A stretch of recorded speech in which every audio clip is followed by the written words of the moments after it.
Hi, I'm Hap with EPW Services. I'm going to give you a little infomercial about what to do if you've got a leak in your home.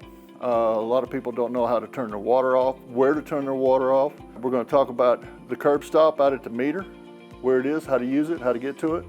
We're going to talk about the service valve at your house, where it's located, how to get to it, and what to do with it. We're also going to talk about the service valves for your irrigation system. Also going to show you where to turn off water at an individual fixture. Helpful hint, if you're having a hard time locating your service valve in your house, come outside.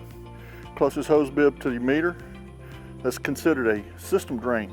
Your service valve is going to be somewhere in the vicinity of that, usually right on the inside or coming up out of the ground right there. That's going to be your service valve. The system drain, if a freeze is imminent and you know it's going to freeze, what causes the problem is the fact that your system has already got between 55 and 65 pounds of pressure in it from the system itself. And when water freezes, it just builds on that to the point to where the pipe is not capable of withstanding the pressure, and that's what causes the ruptures. So what you can do is you turn your water off if you're not there, up here in the house, and then open the system up. Now you're still going to have residual water in your lines, but the ice has a place to expand without creating so much pressure that it destroys the pipe. Now mind you, if you just turn it off here, you've still got system pressure from here back to the meter. But this is another way to turn the water off, right here, boom. You're gonna have one in the outside wall on the inside, or sometimes it's gonna be on the outside with a standpipe coming up. That's your primary source of water right there. That's the primary place you wanna turn it off. All right, this quarter turn ball valve is the primary way you're gonna turn water off to your house.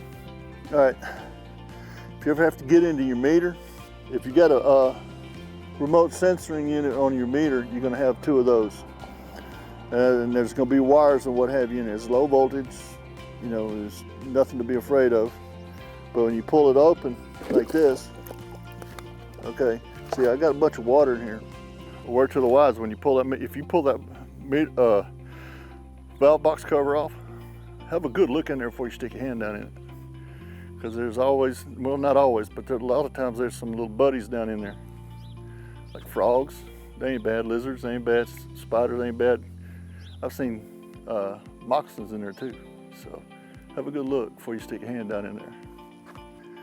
That's not necessarily a sign of a leak. What that means is my irrigation system is working. This is the lowest part in this yard. See all this right here? That's water coming out of the back, draining down. It's draining my backyard. That means my drain system's working. And then you got 2 meters in here. Okay, you might want to hang on here. It's going to take a minute.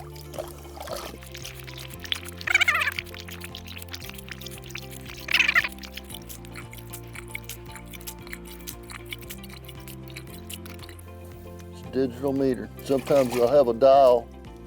The older ones will have a dial on them. There's your curb stop right there. Nib running this way, it's on.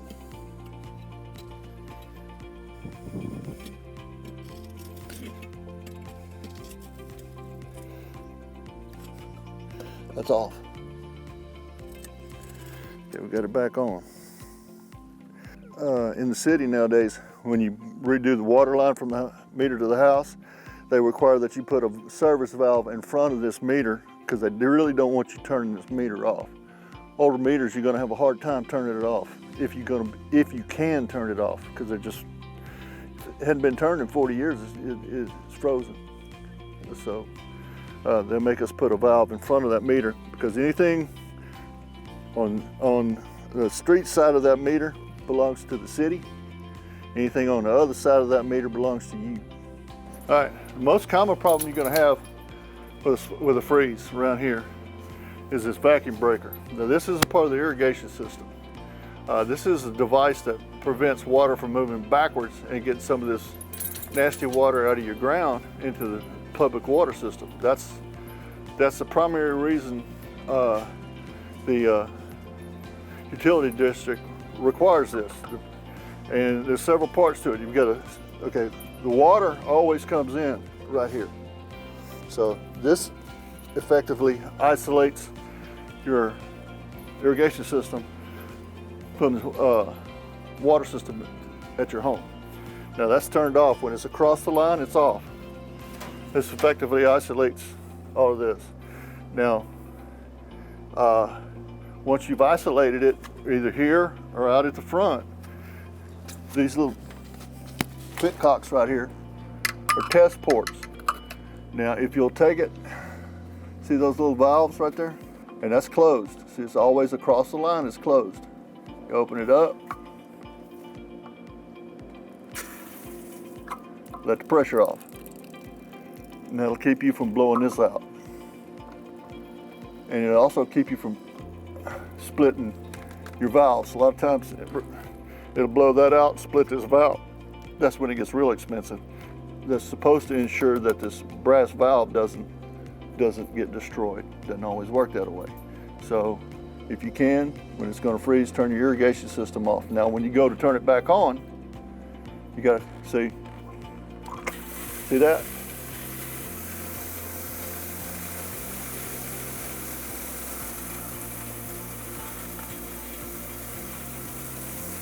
Now you don't have to do it the way I did it. I did that just to show you what those are for. But that's how you save your irrigation system. Valves underneath the sink, there's a couple different kinds. One's considered a quarter turn ball valve where it's got a handle, and if it's pointing towards the fitting, it's on. If it's going across the fitting, it's off. Those are the newer style. The older style is a bib and washer type. And if you're going to turn that one off, the first thing you need to do is turn the bonnet behind the handle less than a quarter of a turn, just enough to loosen that neoprene washer underneath the stem.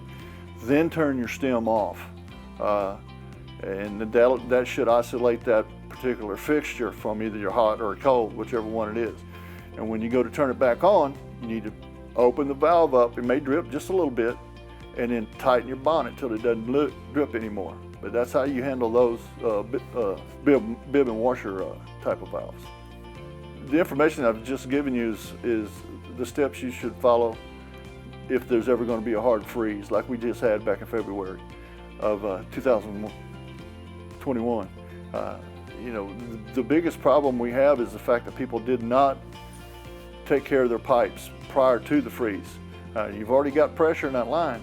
If you don't relieve that pressure and the house freezes, the ice buildup in that line is going to create more pressure and undermine the integrity of that pipe, and that's when you got a rupture in your lines. The way to do that is to turn your water off and drain your system. Even if you have residual water in that line, okay, it's going to freeze, but you don't have the initial pressure in that line that's going to cause it to rupture. It'll have a place to expand, and you give it a chance to not rupture. Thanks for watching my infomercial here, and if you ever need any help, give us a call at EPW Services, 281-757-3247. We'd be glad to give you a hand. We built this little company on quality and integrity. We'll give you a good job at a fair price. Thank you.